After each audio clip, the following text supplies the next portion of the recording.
영어로 하는 것보다 한국말로 하는 게 덜 부담되고 준비하면서 얼마나 행복했는지 몰라요.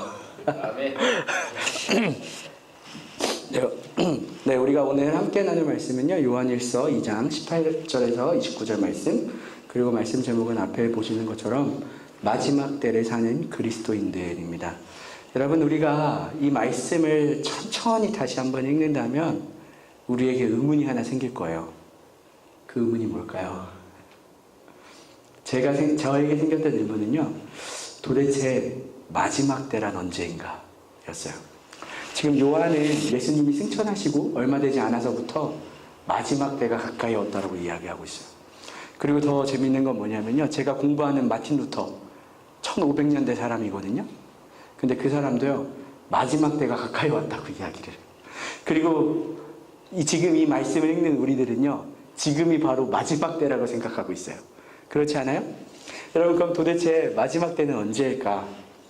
우리가 마지막 때를 해석하는 방향이 다 다를 수 있지만, 요한과 제가 공부하는 마틴 루터와 다른 종교개혁자들, 그리고 우리의 이야기를 함께 생각해 보면 예수님이 승천하신 이후에 그리스도인들은 항상 마지막 때에 살고 있다는 거예요. 마지막 때에, 마지막 시간에 우리는 살고 있습니다. 그렇다면 그리스도인들은, 그리고 우리가 이 마지막 때를 살면서 어떤 위험을 만나고 어떻게 극복해 나가야 하는가라는 말씀으로 우리가 함께 나누고자 합니다. 첫 번째, 이 마지막 때를 사는 그리스도인들은요, 믿음의 연합을 굳게 잡아야 해요. 제가 공부하는 마틴 루터는 죄인은 믿음으로만 의롭게 된다는 사실로 중세시대의 종교개혁을 시작했습니다. 죄인이 믿음으로 의롭게 된다. 무엇을 이야기할까요? 어떻게 될까요? 어떻게 믿음으로 의롭게 되죠? 우리가 잘 모를 수도 있어요. 매일 얘기하지만 마틴 루터의 신학을 간단하게 이야기하면요, 죄인이 그리스도께서 나의 모든 죄를 십자가에 지셨고 그분 안에서, 그리스도 안에서 죄로부터의 참된 자유가 있다는 사실을 믿으면 그 믿음을 통해서 그리스도께서 우리 안으로 오신다고 이야기를 해요. 그리고 우리 안에 오신 그리스도께서는요, 신랑과 신부가 자신들의 모든 것을 공유하는 것처럼, 그리고 진정한 공동체가 되는 것처럼 그리스도는 자신의 의로움, 거룩함, 자유, 진리를 우리에게 주시고 그 연합 안에서, 믿음의 그리스도와의 연합 안에서 우리의 죄, 더러운 거짓을 그리스도께서 가져가신다고 이야기를 해요. 루터는 이를 행복한 막교환, 해피 익스체인지 이렇게 얘기를 합니다. 이처럼 믿음은요, 그리스도인들을 그리스도와 연합하게 만들었어요. 여러분, 그런데 오늘 본문 말씀은요, 그리스도와 성도 개인 간의 연합을 뛰어넘어서요, 그리스도와 공동체로서의 연합에 대해서 이야기를 하고 있어요. 예수님 이후에 예수님과 사도들에 대해서 기록한 요세비우스의 역사 기록을 보면요, 요한은 계시록 2장 3장에 나오는 7교회를 돌아다니면서 목회를 했다고 해요. 그래서 오늘 우리가 읽은 이 요한일서는 아마 소아시아 지역에 있는 그 7교회에게 보내는 편지들이었을 거예요. 그런데 이 편지에서 요한이 계속해서 하는 말이 있어요. 그게 뭐냐면요, 아이들아, 너희가 우리에게, 계속해서 복수를 이야기하고 있어요. 여러분, 요한은 왜 계속해서 너희가 우리에게 이렇게 계속 이야기하면서 복수를 이야기할까요? 믿음은요, 성도와 그리스도인의 연합을 만들 뿐만 아니라 성도와 성도들을 연합하게 만들기 때문입니다. 우리가 구약 성경을 읽어보면요, 하나님은 스스로 자신을 아브라함과 이삭과 야곱의 하나님 이렇게 이야기하시잖아요. 그리고 또 아브라함과 이삭과 야곱의 시대에 살지 않았던 이스라엘 백성에게도 자신을 소개할 때요, 아브라함의 하나님이라고 이야기해요. 근데 더 재밌는 건 뭐냐면, 그 이야기를 들은 아브라함을 한 번도 만나본 적도 없는, 본 적도 없고 대화도 해본 적이 없는 그 이스라엘 백성들이요, 아브라함의 하나님이다 라는 그 말 한마디 듣고 하나님이 누군지 단번에 알아채요. 여러분, 왜 하나님은 자신을 아브라함의 하나님이라고 말씀하시고, 그리고 어떻게 이스라엘 백성들은 그 말씀을 듣고 하나님이 누구인지 알 수 있었을까요? 여러분, 이스라엘 백성 안에는요, 아브라함의 하나님이라는 말을 통해서 함께 공유할 수 있었고 연합할 수 있는 믿음이 존재했기 때문이에요. 여러분, 이처럼 우리가 스스로를 그리스도인이라고 말할 때, 진정한 그리스도인들은요, 서로 잘 알지 못해도, 만난 적이 없어도 그리스도를 통해서 공유되는 믿음, 연합되는 믿음을 가질 수 있어요. 제가 미국에 처음 왔을 때요, 교회에서 여자 집사님 한 분을 만났어요. 알고 보니까 그 집사님이 저희 집에서 한 걸어서 5분이면 가는 거리에 살고 계셨어요. 미국 와서 제가 아무것도 모를 때 그 집사님께서 제 아내랑 수아를 데리고 병원에 가서 의사 등록도 해주고 뭐 엄청나게 이렇게 많이 도와주셨어요. 뭐 마트 이름조차 저희는 몰랐는데 그것도 알려주시고 라이드도 다 해주시고 그렇게 1년 정도 보스턴에서 잘 지내다가요. 그분이 다른 곳에 이사 가셨어요. 그리고 1년 후에 제가 이곳으로 이사 왔거든요. 보스턴에서 2년 보내고. 그래서 이곳에 오기 위해서 이렇게 여러 가지 준비하다가 그 집사님이 생각이 나서 집사님 저희는 이제 샌프란시스코로 갑니다. 이렇게 연락했는데요. 집사님이 카톡이 오기를 저는 버클리에 있어요. 이렇게 온 거예요.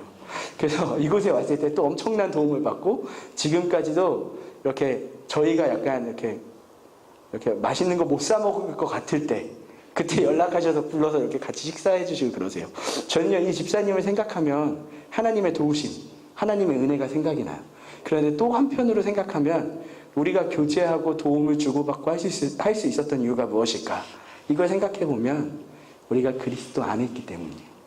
같은 그리스도인이기 때문에, 같은 신앙, 같은 믿음을 가졌기 때문에 우리가 그런 공유, 그런 섬김을 서로에게 할 수 있었다라고 생각했습니다. 살아온 환경이 다르고요. 나이가 다르고 살아가는 모습도 다르지만 그럼에도 불구하고 우리 안에 계신 그리스도께서는 그리스도인들 서로를 연합하게 만들어요. 제가 새하교회에 처음 왔을 때요. 여러분들은 그렇게 생각하지 않으실지 몰라도 여러분들은 굉장히 기쁘게 저를 맞이해 주셨어요. 그리고 제 개인적인 생각일지 모르겠지만 여러분들은 저를 좋아해 주세요. 맞죠? 곰곰이 생각해보면 여러분에게선 여러분이 저를 좋아해 주시거나 저를 기쁘게 맞이해 주실 이유가 별로 없어요. 심지어 저는 교단이 달라요. 장로교고 우리는 이제 감리교 베이스잖아요. 그런데 우리가 함께 예배하고 찬양하고 울 수 있는 이유, 우리 안에 그리스도께서 서로와 서로를 연합하게 해주기 때문이에요.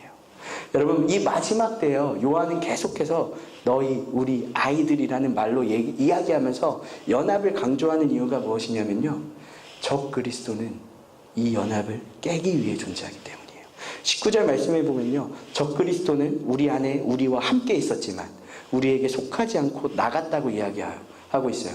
그리고 그 적 그리스도는 26절에 우리를 미혹하게 한다고 말합니다. 우리 안에 있지만 우리에게 속하지 않고 우리를 미혹하게 하는 적 그리스도는요, 우리 안에서 계속해서 성도들 간의 연합을 깨기 위해서 수많은 노력을 합니다. 여러분, 그럴 때 우리는 어떻게 해야 할까요? 27절 말씀이에요. 너희를 가르치신 그대로 주 안에 거하라. 여러분, 우리가 이 땅에서요, 혼자 신앙생활을 하고요, 혼자 신앙생활을 한다면요, 우리가 가끔 판단 미스를 할 때 있고요, 그리고 유혹을 당해서 죄를 지을 때도 있을 거예요.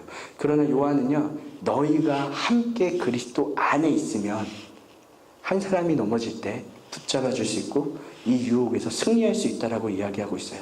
만약 우리가 세화교회에서 믿음으로 끈끈하게 연결된 믿음의 연합을 지킨다면, 그리고 그 안에서 우리가 믿음 생활을 한다면 개개인이 잘못 판단하고 유혹을 당할 때 서로의 어려움을 함께 감당하고 서로의 부족함이 채워주는 이 믿음의 연합으로 인해서 시험을 이길 수 있다라고 이야기하고 있어요. 여러분, 오늘 말씀을 통해서 우리는 그리스도인들은 공동체로 존재해야 된다는 걸 알 수 있었어요. 그러나 여기서 말하는 공동체는요, 즐거움과 슬픔을 공유하는 공동체가 아니에요. 기쁜 일과 슬픈 일을 공유하는 공동체는 당연히 우리가 지내야겠지만, 지난번에 제가 이야기한 것처럼 이 범위를 넘어서서 각자 성도들 안에 있는 그리스도의 의로움, 그리고 그분의 가르침을 함께 공유하는 공동체가 돼야 돼요. 그래서 시편 1편에서는요, 이런 공동체를 뭐라고 하냐면 의인들의 모임이라고 이야기하는 거예요. 여러분, 우리가 공과 제목은요, 원래 공과 제목은 마지막 때를 사는 성도예요. 그렇죠? 그런데 저는 그 제목을 바꾸어서 마지막 때를 사는 그리스도인들이라고 했어요. 왜냐하면 우리는 마지막 때, 이 마지막 시간을 그리스도 안에서 함께 연합하여 살아가고 있기 때문이에요. 우리가 서로 연합되어 있을 때 함께 넘어지지 않고 쓰러지지 않고 지치지 않고 이 마지막 때의 마지막, 이 시간을 승리할 수 있음을 기억하시길 바랍니다. 여러분, 두 번째로 이 마지막 때를 사는 그리스도인들은요, 진리 안에서 사는 사람들이에요. 담임 목사님께서 요한복음이나 요한의 편지를 설교하시면서 요한 공동체의 특징을 뭐라고 하셨죠? 담임 목사님 대답하시면 좋겠네요. 뭐라고 하셨죠? 요한 공동체의 특징은 사랑이라고 말씀하셨어요. 목사님 말씀처럼 요한은요, 사랑에 대한 이야기를 굉장히 많이 하고 하나님은 사랑이시다, 사랑이시다 이렇게 강조하고 있어요. 그런데요, 요한이 쓴 요한복음 그리고 요한의 편지를 살펴보면요, 사랑만큼 강조되는 게 있어요. 그게 뭐냐면 진리예요. 요한복음 8장 32절 진리를 알지니 진리가 너희를 자유롭게 하리라. 요한복음 16장 13절 진리의 성령이 오시면 그가 너희를 모든 진리 가운데로 인도하시리니. 요한복음 17장 17절 그들을 진리로 거룩하게 하옵소서. 아버지의 말씀은 진리입니다. 요한복음 4장 24절 잘 아는 말씀이에요. 하나님은 영이시니 예배하는 자가 영과 진리로 예배할지니라. 여러분, 오늘 우리가 읽은 말씀 중에요, 21절에서 24절 말씀은요, 너희가 진리를 알고 있으니 이 진리 안에 머물러라 라는 요한의 당부예요. 여러분, 그렇다면 요한이 이렇게 이야기하는 진리가 무엇일까요? 여러분, 우리가 가지는 진리가 무엇일까요? 여러분 안에 있는 그 진리가 뭐예요? 그리스도 예수예요. 많은 사람들은요, 기독교를 하나님을 믿는 종교라고 이야기해요. 그러나 우리가 기독교를 하나님을 믿는 종교라고 이야기하면요, 기독교의 의미가 선명해지지가 않습니다. 제가 대학교 때 농촌 선교를 간 적이 있어요. 선교를 간 교회에서요, 2박 3일을 자고 먹으면서 그 지역의 할머니, 할아버지들을 전도하는 거예요. 그리고 또 방학 때 이제 시간 맞춰서 할머니 집에 온 아이들까지 같이 전도했는데요. 더운 여름에 농촌에서 할아버지, 할머니를 찾는 건 굉장히 쉽습니다. 어딜 가면 되냐면요, 마을 가운데 정자가 있어요. 거기 가면 앉아서 얘기하시고 뭐 하고 계시죠? 그렇죠. 고수도 하고 계세요. 여러분, 그러면요, 제가 그 할머니 옆에 가서 할머니, 할아버지 옆에 앉아서요, 같이 고수톱도 하고 뭐 이러면서 성경에 나온 하나님 이야기를 잠깐 했어요. 그런데 그 이야기를 들은 할머니, 할아버지들이요, 무슨 이야기를 했냐면 자신들도 하나님을 믿는다고 이야기하는 거예요. 농사를 짓는데 비가 안 올 때 기우제를 지내면 하늘에 있는 하나님이 비를 내려준대요. 비가 오고 눈이 오고 꽃이 피고 낙엽이 지는 이 모든 것을 다스리시는 신이 있다고 자신들은 믿고 있다고 고백하는 거예요. 여러분, 이 할머니, 할아버지들이 말하는 하나님과 제가 말하는 하나님이 같을까요? 종교개혁자 칼빈이라는 이제 종교개혁자가 있어요. 오늘 본문 말씀을 주석하면서 설명하면서 말하기를, 기독교의 하나님이 세상의 신과 다른 이유는 그리스도인이 하나님을 믿는다고 고백할 때는 그리스도 안에서 계시된, 그리스도를 통해서만 알 수 있는 하나님을 고백하기 때문이다라고 말하고 있어요. 개신교의 유명한 신학자 칼 바르트는요, 사도신경을 우리의 신앙 고백을 해석하면서 주석하면서 말하기를, 우리가 신앙 고백을 하나님, 예수님, 성령님 순서로 하잖아요. 신앙 고백 이렇게 보면 저는 이렇게 천지를 만드신 하나님 있어 이러면서 하나님부터 시작하거든요. 근데 이 신학자가 뭐라고 했냐면요, 사실 우리의 실제 신앙의 고백의 순서는 예수님을 가장 앞에 두어야 된다고 이야기를 해요. 왜냐하면 예수님을 고백하지 않고 믿는 하나님은 아까 이야기했던 할아버지, 할머니들의 하나님처럼 모호하거나 명확하지 않기 때문이라고 이야기해요. 여러분, 그래서 23절에서 뭐라고 이야기해요? 아들을 부인하는 자에게는 아버지가 없으되 아들을 시인하는 자에게는 아버지도 있느니라. 여러분, 그리스도인들은요, 그리스도를 따라가는 사람들이에요. 그리스도께서 선포하신 하나님과 하나님 나라를 믿는 사람들입니다. 그리고 그리스도를 통해서 일하시는 하나님을 믿는 사람들이에요. 여러분, 근데 교회에 다니는 많은 사람들이요, 그리스도의 말씀엔 집중하지 않고 그분이 무엇을 원하는가 생각하지는 않고 스스로를 그리스도인이라고 생각합니다. 저는 모태신앙으로 자랐고요, 많은 시간을 교회에서 보냈어요. 신학교를 다니는 동안 많은 목회자 후보생들을 만났고요, 지금도 주위에 만나는 분들은 대부분 다 그리스도인들이에요. 그런데 제가 정말 안타까운 건 뭐냐면, 많은 사람들이 자신이 그리스도인이라는 정체성을 가지고 있지만 그들의 삶이 그리스도인인지 아닌지 모호하다는 거예요. 그리스도인이라고 말하지만 자신의 이익을 위해서 살고, 그리스도인이라고 말하지만 남을 착취하고, 그리스도인이라고 이야기하지만 거짓으로 살아가는 사람들이 있어요. 우리 안에 이 정도까지는 아니지만 비슷한 모습들이 분명히 우리 안에 존재하고 있어요. 여러분, 그런데 왜 우리는, 그리고 많은 사람들은 스스로를 그리스도인이라고 생각하면서 왜 이런 모호한 삶을 살까요? 오늘 본문 말씀에 따르면요, 우리가 진리 안에 온전히 거하지 않기 때문이에요. 우리가 진리 안에 온전히 담겨 있지 않기 때문입니다. 요한 사도가요, 이 편지를 쓸 당시에 적 그리스도는 이단과 그리스도인들을 핍박하는 자들이었어요. 그 당시에도 벌써 엄청난 이단들이 생겨났거든요. 그리고 제가 공부하는 마틴 루터와 종교개혁자들의 시대는요, 적 그리스도는 간단해요. 하나님의 말씀을 왜곡하고 있는 교황과 하나님의 나라를 침범하고 있는 터키족이었어요. 이 시대를 사는 우리에게 적 그리스도는 제가 생각할 때는요, 우리의 욕심이에요. 이 시대에 하나님의 말씀에 온전히 거하면서 그 말씀을 따라 살기 위해서는요, 많은 희생과 포기가 필요합니다. 우리가 보고 싶은 드라마 포기해야 될 때가 있어요. 우리가 먹고 싶은 것 포기해야 될 때가 있어요. 때로는 돈을 많이 벌 수 있는 기회를 포기해야 될 때 있어요. 여러분, 이렇게 우리가 욕심과 즐거움을 포기하고 살면 무엇이 남을까요? 그렇죠? 그게 우리의 질문이잖아요. 우리가 그리스도라는 그 진리 안에 머물고 모든 힘을 노력해서 그 진리 안에 머물려고 모든 힘을 다할 때 요한은 28절에서 말해요. 이 마지막 때에 그리스도 앞에서 담대함을 갖게 될 것이다. 여러분, 우리가 그리스도라는 진리에 온전히 거할 때 우리는 마지막 때에 담대함을 갖게 될 것입니다. 마지막으로 마지막을 사는 그리스도인들은요, 세상 사람들과 구분된 삶을 살아갈 책임이 있어요. 요한복음 오늘 20절 말씀에서 요한은 말하기를 너희는 거룩하신 자에게서 기름 부음을 받았다라고 말하고 있어요. 성경에서 기름 부음을 붓는 행위는 기름 부음을 받는 사람을 굉장히 특별한 존재로 만들죠. 왕이 될 사람에게 기름을 부음으로써 하나님으로부터 나라를 다스릴 권세를 부여받았음을 표시하기도 합니다. 제사장에게 기름을 부음으로써 하나님과 사람 사이를 이어주는 메신저 역할을 주기도 해요.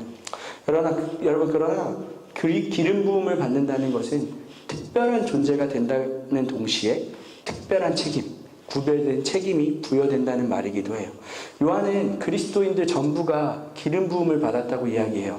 이는 그리스도인들은 그들이 가져야 하는 구별된 책임, 그리고 특별한 책임이 존재한다는 것을 말합니다. 여러분, 요한이 말하는 마지막 때를 사는 지금 이 시대를 사는 그리스도인들에게 부여된 구별된 책임과 특별한 책임은 무엇일까? 첫 번째로 그리스도인들은 거룩해야 할 책임이 있습니다. 요한은 27절 말씀에서 말하기를요, 오직 그의 기름 부음이 모든 것을 너희에게 가르치며 또 참되고 거짓이 없으니 너희를 가르친 그대로 주 안에 거하라. 기름 부음이 우리 안에 있고 이 기름 부음은 우리를 거짓이 없는 참됨과 거룩함으로 이끌어간다고 요한은 말하고 있습니다. 제가 참고한 몇 개의 주석들이 있는데요. 그 주석들은요, 이 기름 부음에 대해서 성령이라고 해석을 합니다. 즉 그리스도인들은요, 성령의 인도를 받아서 거룩해져야 할 책임이 있어요. 여러분, 그런데 제가 만난 많은 그리스도인들은요, 성령을 능력으로만 생각해요. 그러나 성경은 성령을 능력으로 이야기하지 않습니다. 거룩함과 연결해서 이야기하고 있어요. 로마서 15장 16절에서 말하기를 이방인들이 하나님께 받아들여질 수 있는 이유는 그들이 성령 안에서 거룩해졌기 때문이라고 말해요. 고린도전서 6장 11절에는요, 성령 안에서 씻음과 거룩함과 의롭다 하심을 받았느니라. 데살로니가 후서 2장 13절 하나님이 처음부터 너희를 택하사 성령에 거룩하게 하심과 진리를 믿음으로 구원을 받게 하심이니. 여러분, 제가 읽어드린 말씀을 함께 생각한다면요, 성령을 우리에게 주시는 이유가 뭘까요? 기름 부음으로 우리를 특별한 존재로 만드시는 그 이유는 바로 거룩함 때문이에요. 우리에게 성령을 주시는 우리는 이 거룩함을 지켜내야 할 책임이 있습니다. 여러분, 우리가 신앙생활을 하면서요, 얼마나 성령의 가르침을 의지하나요? 우리가 모르는 게 있으면 성령께 분별함을 간구하기도 하나요? 여러분, 우리는 우리 안에 계신 성령의 음성에 귀를 기울여야 돼요. 그게 바로 우리의 거룩함을 지키는 방법입니다. 두 번째로 그리스도인들은요, 삶으로 열매를 맺을 책임이 있어요. 여러분, 본문 24절에 너희는 처음부터 들은 것을 너희 안에 거하게 하라. 처음부터 들은 것이 너희 안에 거하면 너희가 아들과 아버지 안에 거하리라. 여러분, 이 말씀을 읽으면서 무슨 말씀이 생각나세요? 좀 연관된 말씀 하나 생각나지 않으세요? 제가 생각나는 말씀이 하나 있었어요. 요한복음 15장 4절에서 5절 말씀입니다. 내 안에 거하라. 나도 너희 안에 거하리라. 가지가 포도나무에 붙어 있지 아니하면 스스로 열매 맺을 수 없음같이 너희도 내 안에 있지 아니하면 그러하리라. 나는 포도나무요 너희는 가지라. 내가 그 안에 그가 내 안에 내가 그 안에 거하면 사람이 열매를 많이 맺나니 나를 떠나서는 너희가 아무것도 할 수 없으리라. 여러분, 오늘 본문 24절 말씀과 요한복음 15장 말씀을 함께 생각하면요, 우리가 아들과 아버지 안에 거하고 아버지와 아들이 우리 안에 거하면요 열매를 맺어야 된다고 이야기하고 있어요. 우리가 맺어야 할 열매는요 갈라디아서 5장에 나오고 있어요. 사랑과 희락과 화평과 오래 참음과 자비와 양성과 충성과 온유와 절제. 여러분, 이 성령의 열매 우리가 다 외우지 못하더라도요 이 특징은 꼭 알아야 돼요. 이 열매의 특징이 무엇일까요? 혼자 사는 사람은 절대 맺을 수 없는 열매예요. 이 열매는 공동체 안에서, 교회 안에서, 관계 안에서, 가정 안에서만 맺을 수 있는 열매입니다. 여러분, 그리스도인들은요 성령의 열매를 맺어야 될 책임이 있어요. 그런데 아까 처음에 이야기한 것처럼 혼자 맺는 열매가 아니라 가정에서, 직장에서, 교회에서 맺어야 된다는 겁니다. 여러분, 제가 말씀을 정리할게요. 이 마지막 때를 사는 그리스도인들은요 믿음의 연합을 굳게 지켜야 합니다. 믿음은 나와 하나님 사이를 묶어주는 것뿐만 아니라 다른 그리스도인들과의 연합까지 이르게 합니다. 그리고 이 연합을 통해서 우리는 서로의 연약함과 부족함을 채워주는 공동체로 굳건하게 세워져야 됩니다. 마지막 때를 사는 그리스도인들은요 진리 안에서 사는 사람들이에요. 이 세상에는요 그리스도인이라고 말하지만 그리스도에 관심을 두지 않고 살아가는 모호한 그리스도인들이 굉장히 많습니다. 그리스도인들은 그리스도라는 진리에 온전히 거하는 사람임을 우리가 기억해야 합니다. 우리가 그 진리 안에 온전히 거할 때 비로소 우리는 이 마지막 때를 담대함을 갖고 살아갈 수 있습니다. 여러분, 이 마지막 때를 사는 그리스도인들은요 구분된 삶을 살아갈 책임이 있어요. 그리스도인들은 성령이 그 안에 거하는 자들입니다. 성령의 가르침과 인도함을 따라 거룩함을 살아야 할 책임이 있습니다. 또한 우리를 하나 되게 하신 하나님 안에서 성령의 열매를 맺어야 할 책임이 있습니다. 여러분, 우리가 믿음의 연합을 지키고 진리를 거하고 진리 안에 거하고 구분된 삶을 살아갈 책임, 그렇게 해야 할 이유 어디에 있을까요? 우리가 왜 그러한 삶을 살아야 할까요? 25절이에요. 그가 우리에게 약속하신 것은 이것이니 곧 영원한 생명이니라. 우리 같이 기도하겠습니다. 하나님, 우리는 주님이 다시 오실 것을 기다리는 그리스도인들입니다. 주님의 재림을 기대하며 살아가지만 우리의 삶에는 우리를 유혹하고 흔들리게 하는 일들이 너무 많이 있음을 고백합니다. 믿음의 공동체로 부름받은 세화교회 성도들이 서로의 연약함과 부족함을 채워주고 위로하며 사랑하는 공동체로 세워질 수 있도록 도와주시옵소서. 또 진리 안에 온전히 거하여 거룩한 삶에 대한 책임을 다할 수 있는 그리스도인들이 되게 하여 주시옵소서. 예수님의 이름으로 기도했습니다.